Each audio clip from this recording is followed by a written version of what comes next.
Hey, what's up? I'm Brand Williamson. Thank you for clicking on this video. I have been away for a minute, but it is now September and we are going to be back with all of the cozy vlogs.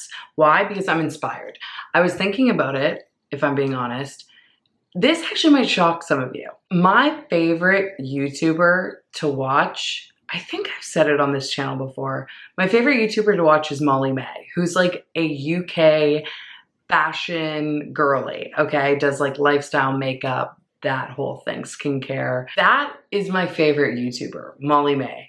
And I think that would surprise some of you because I'm a Canadian lesbian and I don't talk a lot about like beauty and skincare on my channel. I do lifestyle stuff, but yeah, I don't know why. It's comforting to me to watch a vlog, to make a little snack, chill out, and just kind of like throw on a longer-ish YouTube video and relax. So I'm like, you know what? If I like that content so much, why don't I start making it for this channel? So we are going to be back with comedy videos and street interview videos and lesbian-specific videos as well this fall. We have all sorts of things being edited and coming out for all of you very soon, pun not intended. But I also want to vlog on here and just do less curated content. I feel like we're all overwhelmed by short form stuff on TikTok and on Instagram, and while I love when y'all support me over there, I do miss just the chill vlog vibes. So today I just got back from set. I was on set for a film. I'm not sure if I can say what it is yet, so if you see some clips from set inserted here, it's because I got the okay.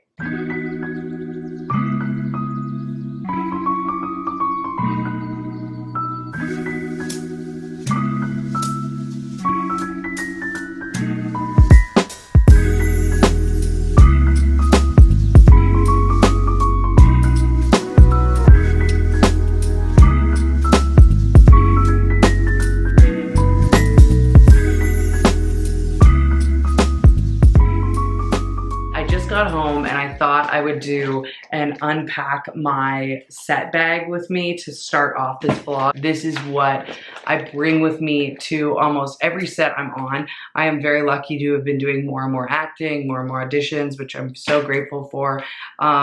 First thing I bring is my makeup bag. They have makeup on set, but I always just bring it just in case, especially if it's an indie film, you just never really know. So I just bring it.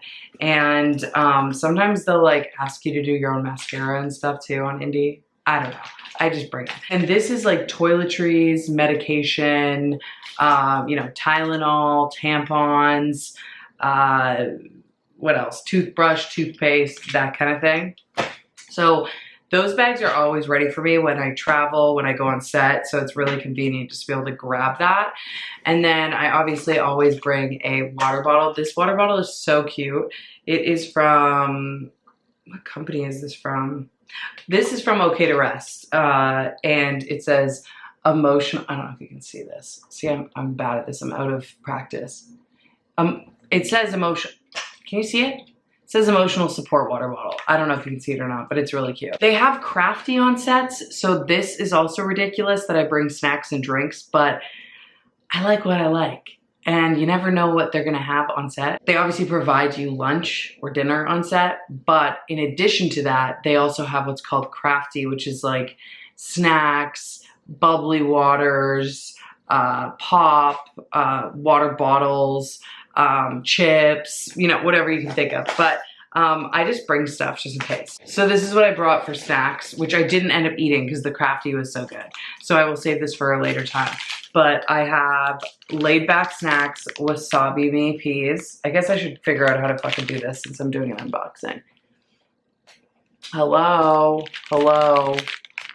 Oh my God, okay.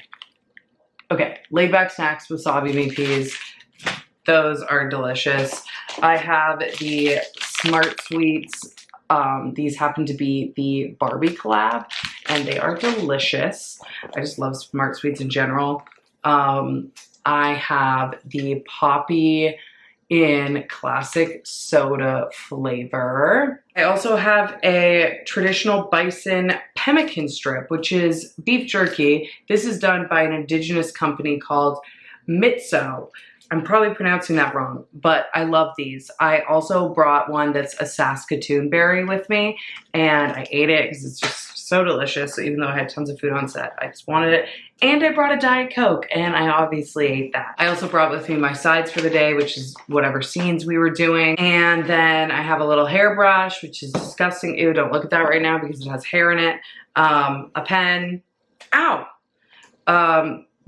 Sometimes I'll also bring my iPad, depends on what set I'm going on and how much downtime I think I'm gonna have. Like if I have a lot of scenes going on, then I'm not bringing the iPad, but if I'm doing like a one-liner on a TV show, I am bringing my iPad because there is a lot of just hanging around and waiting time when you are on cast on set, especially if you're a day player.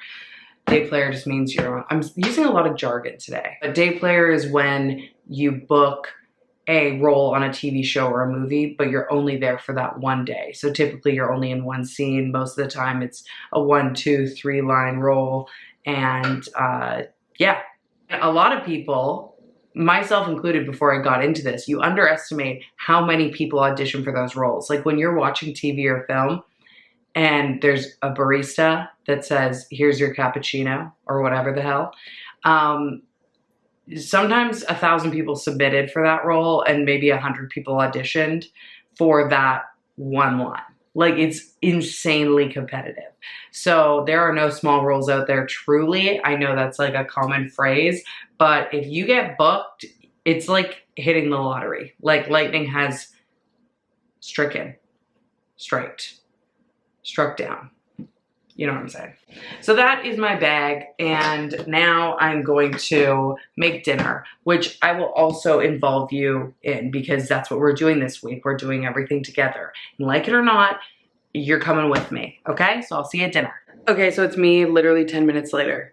I don't know what kind of transition I thought I was gonna do. I was ending talking to you and then I was gonna immediately make dinner, so here I am again. I'm not gonna do the whole making dinner process because I feel like this is already getting long.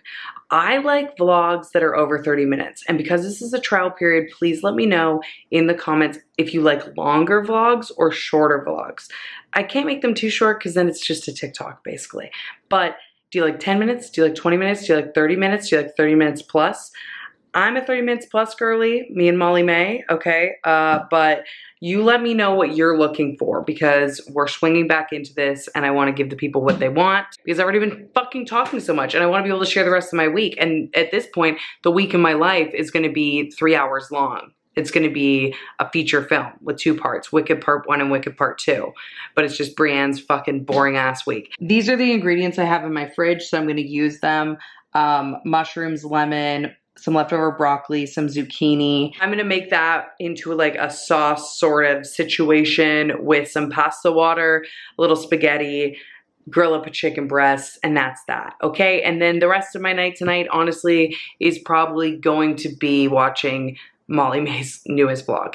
And then tomorrow I'm back on set. So hopefully I can share more with you then if I get the okay. And then, you know, there's some other exciting stuff going on this week. So please stay tuned. My sister might give fucking birth this week. Could you imagine? Could you fucking imagine? Now that would be a week in my life vlog. The clout. I'm calling Brooke right now and telling her to start pushing. I got some comedy show stuff. I've got fun stuff going on. See you tomorrow. Wait, I guess I should show you the dinner I make. This is just zucchini, broccoli, some herbs, no cream. But when you cook down the zucchini for this long, it makes this like buttery sauce. I will put the recipe in the description down below. It is so good. Okay, bye. This lighting is truly horrendous. I don't think there's a good way to do this. Oh my God, I'm just dropping things. Like, what the hell? Is that better? I don't think it's better. I think it might be even worse. Well, this is what it is in terms of lighting. I apologize. If you know the area in Vancouver, I'm a block off of Water Street. I am going to do stand-up tonight at a place called Little Mountain Gallery Comedy. They have comedy shows basically every night, so if you're in the area, you can go check them out. Also, this is a good time to make a note that if you're not already on my text list, it'll be linked in the bio below. Anytime I'm touring, doing stand-up, doing meetups, anything, I will text you when I'm in your area. I won't spam you otherwise, just when I'm doing shows in your area. So don't miss them that way. I mean, I recently did like 5 shows in Alberta, and I had a bunch of people afterwards being like, what? I didn't know you were coming. So that's how you find out. But yeah, I didn't pick up a camera for the last few days. I am very rusty at this. I will get better as I start doing these vlogs weekly. But as of now, I'm trying my best, okay? Getting back on the wagon, if you will. Ironically, I'm not drinking right now. More on that later. But I'm getting back on the wagon in terms of vlogging. This is embarrassing. I'm going to tell you something. This is how I bring the jokes I'm going to do. I print them out on printed paper. Why is that embarrassing, you might ask? Well, here's the thing. Oh, someone's going to try and park right beside me, and they're staring right at me. And again, I'm not used to vlogging, so this is a lot for my social anxiety. Okay. I was going to text. Here's the thing. If you know stand-up comedians, if you've been in the comedy world, everyone brings their jokes either just casually on their phone or like in little notepads, like little notebooks, really like cutesy little notebooks that can fit in their pocket, or just like small little things. I come with the obnoxious like printed printer paper, and I promise you I'm always the only one with it. It's embarrassing, but it's how it works for me. I always type it out on my computer, the jokes I want to do, I pull from my joke little library that I have, and then I put it together depending on the amount of minutes I have, and that's how I bring it. I will try and take some footage. I don't know if I'll be able to. I'm still too nervous to bring this camera in and obnoxiously film. I will get there, I promise. So either see you during or after the show. Oh, and my sister still has not had her baby. Okay, it's 4 days later. Still not had her baby. Any day now.